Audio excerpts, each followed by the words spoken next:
Friends, welcome to PD creations in Telugu. ఈరోజు ఎంతో tasty అయినా అలానే వినాయకుడికి చాలా ఇష్టమైన పాల తాలికలు ఇంట్లోనే చాలా ఈజీగా ఎలా తయారు చేసుకోవాలో చూద్దాం. ముందుగా స్టవ్ వెలిగించి స్టవ్ పైన ఒక ప్యాన్ పెట్టుకోవాలి. అందులో 1 కప్ వరకు వాటర్ని యాడ్ చేసుకోండి. వాటర్ బాగా మరిగిన తర్వాత అందులో కొద్దిగా బెల్లాన్ని యాడ్ చేసుకోండి. బెల్లం యాడ్ చేయడం వల్ల తాలికలు కొంచెం తీయగా ఉంటాయి కనుక బాగుంటుంది. ఇలా యాడ్ చేసుకున్న తర్వాత బెల్లాన్ని కూడా బాగా కరగనివ్వాలి. ఇలా కరిగిన తర్వాత 1 కప్ వాటర్కి 1 కప్ వరకు బియ్యం పిండి సరిపోతుంది. మీకు ఎక్కువైంది అనిపిస్తే కొద్దిగా వదిలేయండి. అలానే పలుచగా అయింది అనిపిస్తే ఇంకొద్దిగా యాడ్ చేసుకోవచ్చు. వీటిని స్టవ్ ఆఫ్ చేసుకొని చల్లారనిచ్చిన తర్వాత ఒక ప్లేట్లోకి తీసుకొని ఇలా చపాతీ ముద్దలా కలుపుకొని పక్కన పెట్టుకోండి. వీటిని చిన్న చిన్న ముద్దలుగా తీసుకొని సన్నగా ఇలా తాలికలా ఒత్తుకోవాలి. మధ్య మధ్యలో కొద్దిగా బియ్యం పిండిని కూడా యాడ్ చేస్తూ ఒత్తుకోండి. ఇలా ఒత్తుకోవడం వల్ల తాలికలు అతుక్కోపోకుండా ఉంటాయి. వీటిని ఒత్తుకొని పక్కన పెట్టుకోండి. స్టవ్ వెలిగించి స్టవ్ పైన 1/2 లీటర్ వరకు పాలు పెట్టుకోండి. 1/2 లీటర్ పాలకి 1/2 లీటర్ వరకు వాటర్ని యాడ్ చేసుకోండి.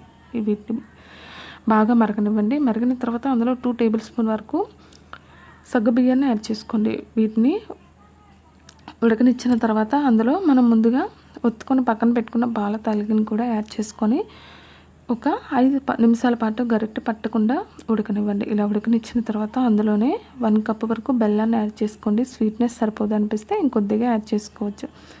1 టేబుల్ స్పూన్ వరకు బియ్యం పిండిని తీసుకొని ఇలా కొద్దిగా వాటర్ని యాడ్ చేసుకొని ఇలా దోశ పిండి కంటే కొంచెం చిక్కగా కలుపుకొని ఉడుకుతున్న పాల తాలికల్లో యాడ్ చేసుకోవాలి. ఇలా యాడ్ చేసుకోవడం వల్ల చిక్కదనం వస్తుంది, బాగుంటాయి కూడా.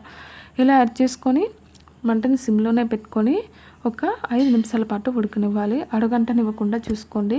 ఇలా కాసేపటికి కలర్ చేంజ్ అయిపోతుంది. ఇలా చేంజ్ అయిన తర్వాత ఇంకోవైపు స్టవ్ వెలిగించుకొని ప్యాన్ పెట్టుకొని అందులో 2 టేబుల్ స్పూన్ వరకు నెయ్యిని యాడ్ చేసుకోండి. నెయ్యి బాగా హీట్ అయిన తర్వాత 2 టేబుల్ స్పూన్ వరకు ఎండు కొబ్బరి అలానే కొద్దిగా కిస్మిస్ని అలానే కొద్దిగా జీడిపప్పుని కూడా యాడ్ చేసుకోండి. ముందుగా జీడిపప్పు యాడ్ చేస్తే నల్లబడిపోతుంది కనుక వీటిని కొద్దిగా ఫ్రై చేసుకున్న తర్వాత చివరలో జీడిపప్పుని యాడ్ చేసుకొని ఫ్రై చేసుకోండి. ఇలా ఫ్రై అయిన తర్వాత స్టవ్ ఆఫ్ చేసుకొని పక్కన పెట్టుకోండి.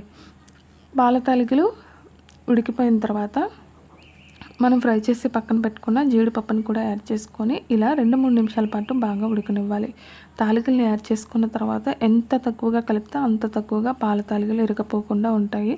అలానే 3 ఇలాచీని కూడా ఇలా నలుపుకొని యాడ్ చేసుకోండి. ఇలాచీని యాడ్ చేయడం వల్ల ఫ్లేవర్ బాగుంటుంది.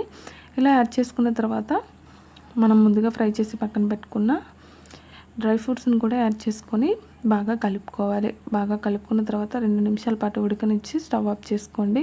అంతేనండి, ఎంతో టేస్ట్ అయిన పాల తాలికలు రెడీ అయిపోయాయి. వీటిని చాలా ఈజీగా తయారు చేసుకోవచ్చు. అలానే పిల్లలు చాలా ఇష్టంగా తింటారు.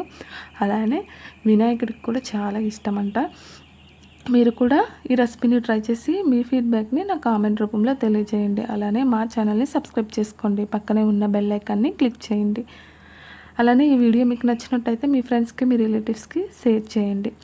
ఇంతవరకు మన ఛానల్ని సబ్స్క్రైబ్ చేసుకున్న వాళ్ళందరికీ ధన్యవాదములు. Thank you.